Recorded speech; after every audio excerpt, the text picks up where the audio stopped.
दोस्तों, बड़ी खबर समाजवादी पार्टी की तरफ से आ रही है। समाजवादी पार्टी ने उत्तर प्रदेश में अपनी 5वीं सूची जारी कर दी है। इस 5वीं सूची में समाजवादी पार्टी ने कई अहम सीटों पर अपने प्रत्याशियों का ऐलान कर दिया है। साथ ही एक सीट ऐसी है जहां पर समाजवादी पार्टी ने अपने प्रत्याशी को बदल दिया है। इस पूरी लिस्ट के बारे में आपको बताएंगे, एक एक सीट के बारे में बताएंगे। सबसे पहले आपको बता दें कि इस सीट में जो सबसे बड़ा नाम है, सबसे चौंकाने वाला नाम है, सबसे हैरान करने वाला नाम है, वो है आजमगढ़ की सीट का। आजमगढ़ की सीट को लेकर अटकलें थी कि अखिलेश यादव चुनाव लड़ेंगे, लेकिन ये सारी अटकलें खारिज हो गई हैं। सारे कयास धरे के धरे रह गए हैं। आजमगढ़ में अखिलेश यादव ने एक बार फिर धर्मेंद्र यादव पर भरोसा किया है और समाजवादी पार्टी ने आजमगढ़ से धर्मेंद्र यादव को टिकट दे दिया है। यानी कि अब बीजेपी के निरहुआ और समाजवादी पार्टी के धर्मेंद्र यादव का मुकाबला एक बार फिर से आपको देखने को मिलेगा दोस्तों।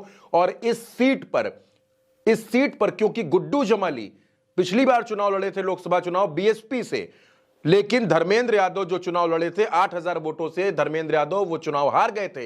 लेकिन इस बार समीकरण बदल चुके हैं। इस बार धर्मेंद्र यादव इसलिए मजबूत नजर आ रहे हैं क्योंकि गुड्डू जमाली समाजवादी पार्टी में आ चुके हैं, समाजवादी पार्टी से एमएलसी बन चुके हैं दोस्तों।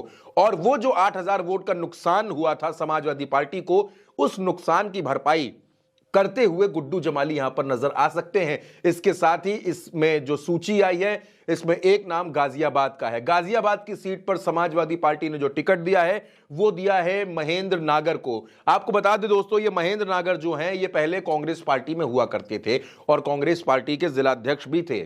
इनको अब समाजवादी पार्टी ने गौतम बुद्ध नगर यानी नोएडा से लोकसभा का टिकट दे दिया है। और अब गौतम बुद्ध नगर नोएडा की जो ये सीट है, यहां पर मुकाबला डॉक्टर महेश शर्मा और महेंद्र नागर के बीच में होता हुआ नजर आएगा।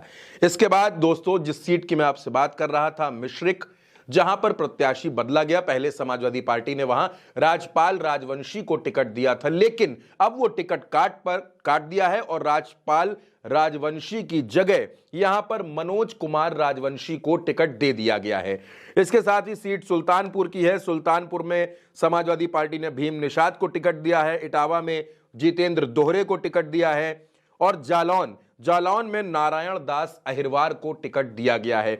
दोस्तों, अगर इस आप लिस्ट को देखें तो इसमें 6 सीटें हैं। एक सीट का प्रत्याशी बदला गया, यानी 5 प्रत्याशी समाजवादी पार्टी ने अपने और उतार दिए हैं। और सबसे बड़ा नाम धर्मेंद्र यादव का है, क्योंकि धर्मेंद्र यादव को लेकर अटकलें ये थी पहले, क्योंकि धर्मेंद्र यादव को आप देखिए पहले बदायूं से टिकट दिया गया, फिर उनका बदायूं से टिकट काटकर वहां पर शिवपाल सिंह यादव को टिकट दे दिया गया। उसके बाद ये अटकलें चल रही थी कि धर्मेंद्र यादव कन्नौज से चुनाव लड़ाए जा सकते हैं, लेकिन वो भी नहीं हुआ। फिर बात सामने ये आई कि क्योंकि जौनपुर की सीट खाली है, धनंजय सिंह वहां जेल में है, समीकरण पक्ष में है, तो वहां पर धर्मेंद्र यादव को चुनाव लड़ा दिया जाए, लेकिन वो भी नहीं हुआ। अब हुआ क्या है, क्योंकि देखिए आजमगढ़ और कन्नौज दोनों सीटों का लोकसभा प्रभारी अखिलेश यादव ने धर्मेंद्र यादव को बनाया था, और अब ऐसे में धर्मेंद्र यादव को आजमगढ़ से एक बार फिर टिकट दे दिया है। जब उपचुनाव हुआ था, जब अखिलेश यादव ने उस सीट से इस्तीफा दिया, तो धर्मेंद्र यादव ने वहां चुनाव लड़ा और 8000 वोटों से चुनाव हार गए। और एक बार फिर आजमगढ़ में धर्मेंद्र यादव चुनाव लड़ने जा रहे हैं। यानी अगर आप देखिए समाजवादी पार्टी में जो टिकट गए हैं, समाजवादी पार्टी में कन्नौज अभी खाली है, अखिलेश यादव की वहां से लड़ने की चर्चा है। चर्चाएं ये भी थे कि कन्नौज और आजमगढ़ 2 सीटों से अखिलेश यादव चुनाव लड़ सकते हैं, लेकिन ऐसा नहीं हुआ। और अब मैनपुरी से डिंपल यादव लड़ रही हैं, बदायूं से शिवपाल सिंह यादव लड़ रहे हैं, फिरोजाबाद से अक्षय यादव चुनाव लड़ रहे हैं, आजमगढ़ से धर्मेंद्र यादव चुनाव लड़ रहे हैं। यानी कि ये 4 टिकट अभी क्लियर हो गए परिवार के, और अभी कन्नौज का टिकट क्लियर होना बाकी है। और अब देखना होगा कि कन्नौज में अखिलेश यादव चुनाव लड़ते हैं या नहीं लड़ते हैं। हालांकि ऐलान तो अखिलेश यादव कर चुके हैं कि वो चुनाव लड़ेंगे। और अब नोएडा में भी प्रत्याशी क्लियर है और मिश्रिक की सीट पर प्रत्याशी इन्होंने बदल दिया है। मिश्रिक में बीजेपी से अशोक रावत चुनाव लड़ रहे हैं, तो अशोक रावत और ये जो मनोज कुमार राजवंशी हैं, इन दोनों के बीच में मुकाबला होता हुआ नजर आएगा। तो समाजवादी पार्टी की 5वीं लिस्ट आपके सामने आ चुकी है। समाजवादी पार्टी ने कई प्रत्याशियों का ऐलान कर दिया है। हालांकि अभी कांग्रेस की लिस्ट का इंतजार है, 17 सीटें उनके खाते में है, लेकिन अभी एक भी सीट का उन्होंने कोई ऐलान नहीं किया है। और अब तो चुनाव की तारीखें भी आ गई हैं, उत्तर प्रदेश में भी 7 चरणों में चुनाव होने हैं।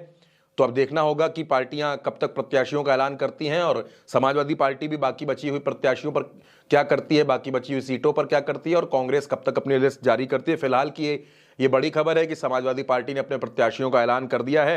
एक बार फिर से आपको बता देते हैं, गौतम बुद्ध नगर से डॉक्टर महेंद्र नागर, मिश्रिक से मनोज कुमार राजवंशी, सुल्तानपुर से भीम निषाद, इटावा से जितेंद्र दोहरे, जालौन से नारायण दास अहिरवार और सबसे इंपॉर्टेंट आजमगढ़ से धर्मेंद्र यादव। ये समाजवादी पार्टी ने सूची जारी की है। अब इस वक्त की ये बड़ी खबर है दोस्तों। और आगे जो कुछ भी इस खबर में अपडेट होगा प्रत्याशियों में और आगे जो भी सूची आएंगी, हम फौरन वो सूची लेकर, फौरन वो खबर लेकर और उन सीटों का पूरा समीकरण, पूरा एनालिसिस लेकर आपके सामने हाजिर होंगे। तब तक के लिए मैं इजाजत